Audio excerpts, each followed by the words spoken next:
শুভ দুপুর বন্ধুরা, সবাই কেমন আছো? আজকেও চলে এসেছি তোমাদের সামনে। আজকে গপুকে নিয়ে চলে এসেছি। আজকে নন্দ উৎসব। দেখো গপুকে কত সুন্দর সাজিয়েছি।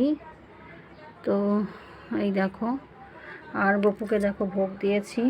এই যে আজকে অনেক কিছু গোপালের মেনু। তোমার দেখো সব ভোগ লাগিয়েছি। ভোর 5টায় উঠে রান্না বসিয়েছি, সব নিজে হাতে রান্না করেছি গপুর জন্যে। এই দেখো 5 রকম ভাজা, মোচার ঘন্ট, কচুর শাক, ভেজ ডাল, পুষ্পন্ন, 5 তরকারি, পায়েস, ফুলকপি পনির রসা আর চাটনি এই ছিল, আর হচ্ছে বেগুনি পাঁপড়। এই ছিল গোপালের মেনু। তো তোমরা